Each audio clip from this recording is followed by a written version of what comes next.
Hey guys, welcome to this episode of Context is King. I'm Rebecca Brayton, and with me as always is WatchMojo founder and CEO Ashkan Karbasfrooshan to discuss Lilly Singh's watershed deal with NBC. So, thank you for coming.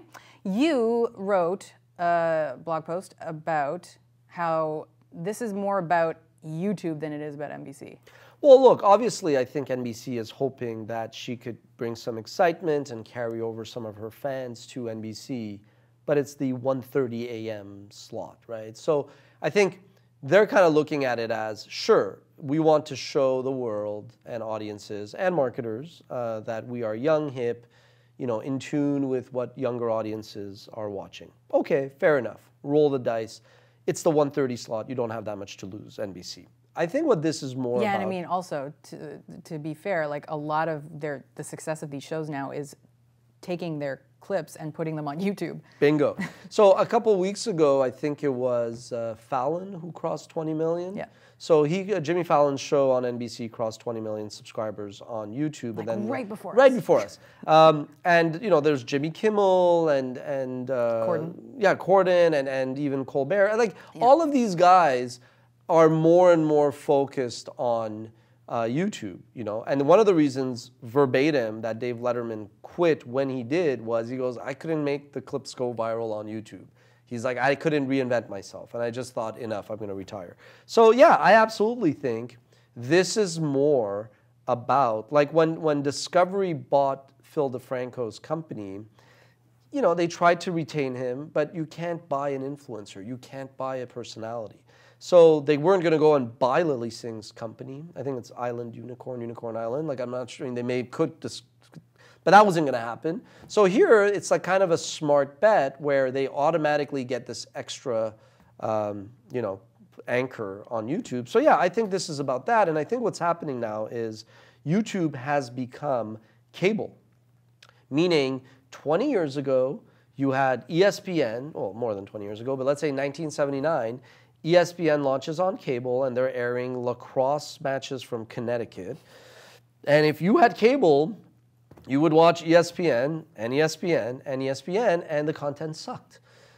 20 years later, ESPN becomes standard of quality, and there's a lot more great programming on ESPN, but there's also a lot more channels on cable. So you're watching less and less ESPN, but ESPN is this behemoth because cable is much bigger. That's what's happening on YouTube, where there's so much more. It's ground zero for web video. YouTube has replaced TV as the leading consumption platform. So what they basically did is they went out and they just got somebody who's big on YouTube. It gives them it's much easier to say, you're big on YouTube, come do a show, than say, we're going to launch this new host that is like a stand-up and whatever, try to get him big on TV and YouTube. So yeah. Yeah, but I mean, Fallon specifically, but I mean Corden too, to an extent, they do well on YouTube. Yeah. Fantastic. Yes, yes.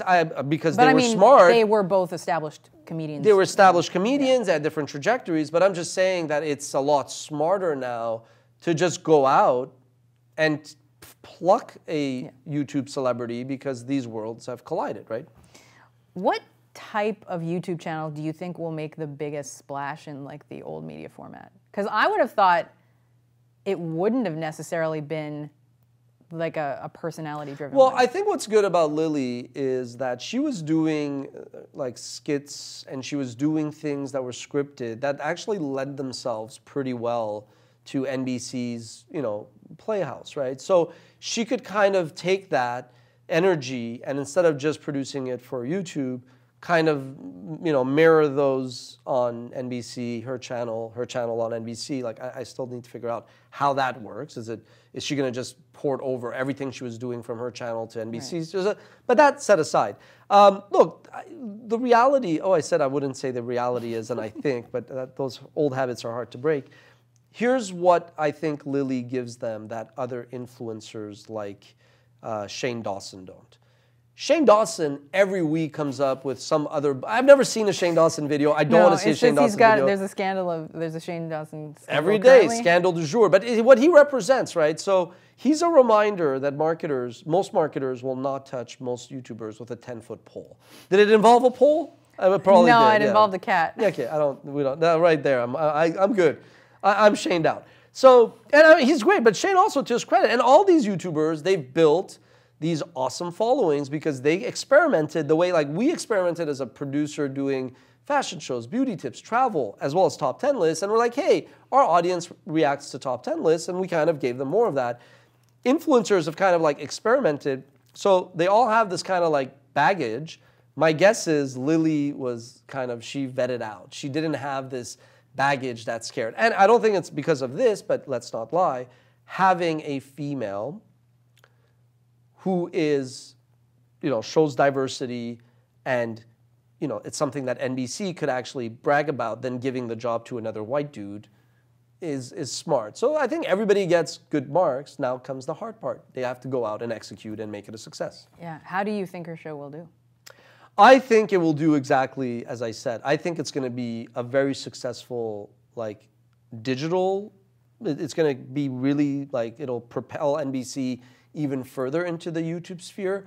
I think there will be a lot of ways that NBC will be able to spin it as a success. I think part of it is it's a 1:30 a.m. show, but I don't necessarily think that a lot of folks who are glued to their mobile watching, Lilly and everybody else on YouTube are going to all of a sudden turn off their phone and go turn on the TV. I think it's a watershed moment in the sense that these screens are blurring.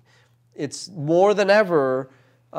Recently, Google unveiled Stadia, their gaming platform. It's actually not about gaming, folks. Obviously, it's about gaming. It's really about saying, I'm going to start watching something on this, but I'm going to start watching something on this when I come out of the shower, and I got to now run down, so I want to be able to port it to this so I can watch it on the subway, and then when I get to work, I want to be able to port it to my laptop. And that's not necessarily gaming. That could be news. That could be a paper. That could be, I myself am getting more and more into, you think I email a lot now? I've discovered voice to text. I'm like, wow.